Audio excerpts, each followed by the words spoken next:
Okay, so have you ever heard of a place that, like, just the name of it gives you chills? Hmm. I don't know. A lot of places give me chills. All right, fair enough. But I'm thinking of a specific place, Bhangarh Fort. Oh, yeah. I know exactly what you're talking about. Just saying that name kind of sends a shiver down your spine, right? Yeah, it does. It does, for sure. It's in the Aravalli Hills near Jaipur, India. Hmm. And, like, if you were going to say, what's the most haunted place in India, I think almost everybody would say Bhangarh Fort, right? Yeah, I think so. Just the name, the reputation, it precedes it. You can practically feel the weight of all that history.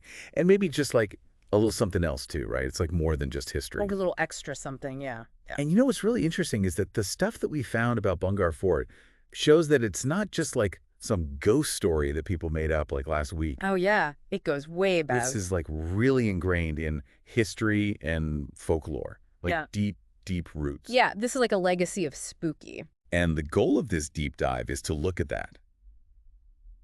Not just the ghost stories, but like, where do they come from? What's the history? And the folklore? And like, how does it all tie together? Yeah, because it's such a fascinating intersection, you know, Yeah. of history, folklore, and then human experience. So are you ready to dive into the legends of Bhangarh Fort? I'm ready. Let's go. Okay, so there are two main legends that we're going to look at. The first one is about Singya, a tantric priest, and this curse that people say he put on Bhangarh. Okay. And then the second one is about a sadhu, Balu, Nath, and another curse. Two curses, double whammy. Two different curses, but both really contributing to the haunted reputation of Bhangarh. Yeah. So first, let's talk about Princess Ratnavati. Okay. Our sources describe her as being like unbelievably beautiful. Like she was so beautiful that tons of noblemen, rich, powerful guys wanted to marry her. She was the most eligible bachelorette in the land. Imagine that. Like you're so beautiful and so sought after that you can just pick whoever you want. But then comes Singya. And he's not just another guy who wants to marry her. He's a tantric priest. So we're talking like sorcery and magic and stuff, right? So tantric priests are known for doing all these like spiritual rituals, sometimes darker magic stuff. So not just your friendly neighborhood priest. No, not exactly. Yeah. And what's really interesting is that instead of like directly confronting her or trying to win her over, Singya tries to enchant her using scented oil. Wow, that's sneaky. It is. It makes you think like, was this type of magic, was this something that people really believed in and were afraid of back then? Yeah, for sure. Like it speaks to the power that people attributed to these kinds of practices. But get this, Ratnavati, she's not just a pretty face. She figures out that the oil is enchanted. She's smart. Yeah, she's clever, and she's not going to fall for it. Right. So what does she do? She pours the oil on a boulder Whoa. to get rid of it. Yeah, and this is where it gets crazy. That boulder, because of the enchantment, it rolls down and crushes Singya. Oh, no. What a way to go. Talk about instant karma, right? But before he dies, Singya curses Bhangarh. He says that no souls will be reborn there and that everyone will be trapped in limbo.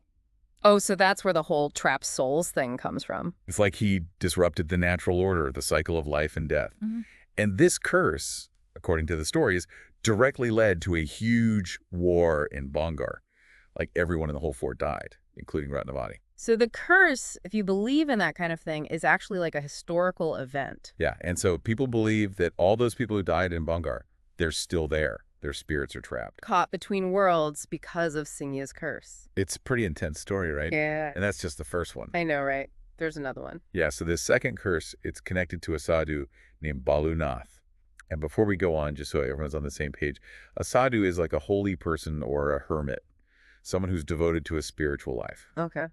Now, Balu Nath, he lived in the area where Bhangarh Fort was built.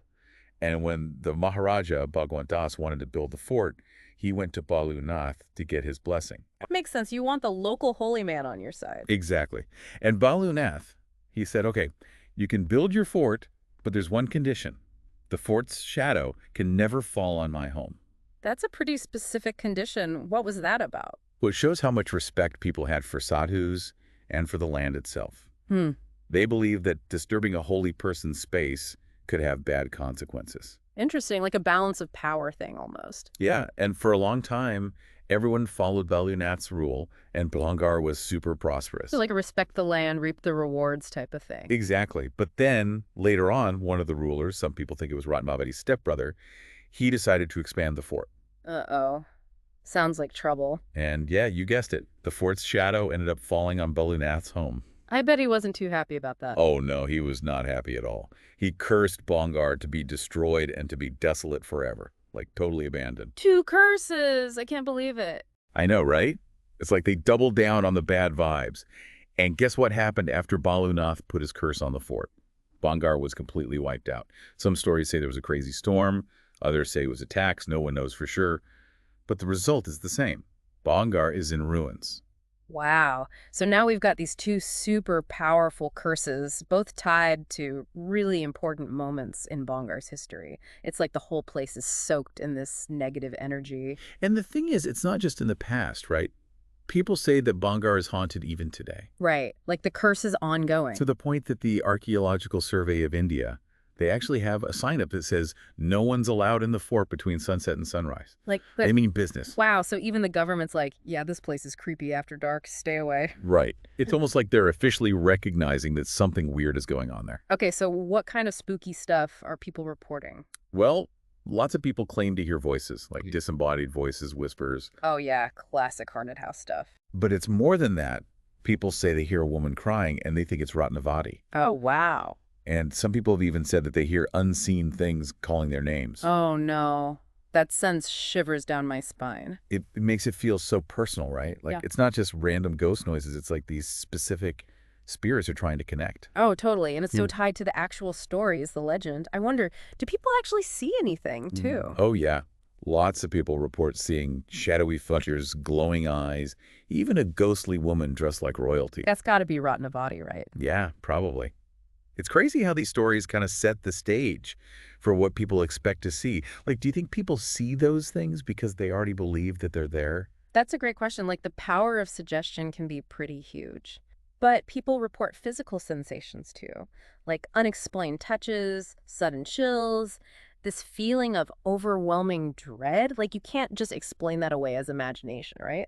And there are even scarier stories, of tourists who've disappeared in the fort and people who went in at night and had horrible accidents. Oh no, really? There's this one story about a group of guys who snuck into the fort at night, and then their car was found miles away, totally mangled, and no one knows how it happened. Oh, wow.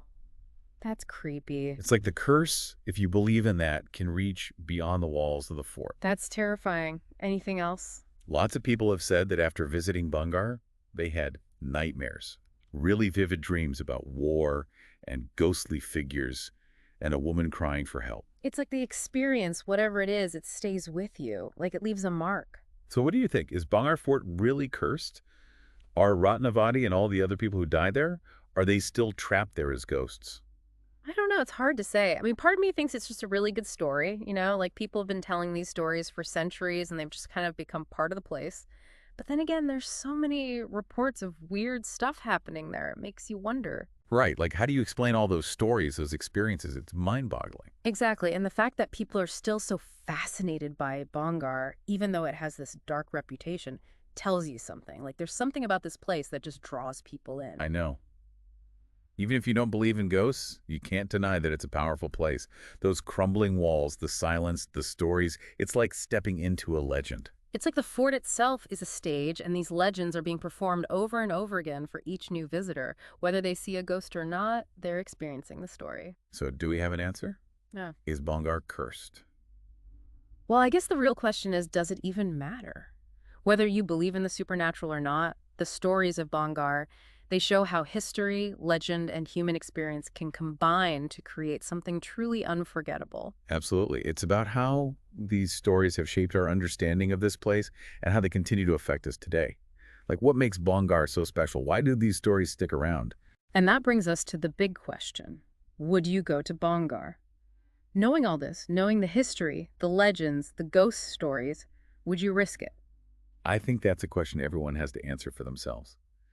But even if you'd never set foot in Bhangarh, it's worth thinking about why this place, why these stories have such a hold on us. I know. Is it the history, the tragic events that happen there, or is it something about the stories themselves, the way they tap into our fear of the unknown, of what might be lurking in the shadows? It's a fascinating question. And Bhangarh, whether it's truly haunted or not, it gives us a chance to explore those fears, to confront the mysteries that lie at the edge of our understanding. I think you hit the nail on the head. Bhangarh Fort is a reminder that sometimes the most powerful stories are the ones we tell ourselves about the things we can't explain. And that's what makes it so compelling. That's why we keep coming back to these stories, these places, trying to find answers, trying to understand the world and our place in it. Bhangarh Fort, haunted or not, it makes you think. And isn't that what a good story should do? Absolutely. All right, well, that's our deep dive into Bhangarh Fort. Until next time. Thanks for listening.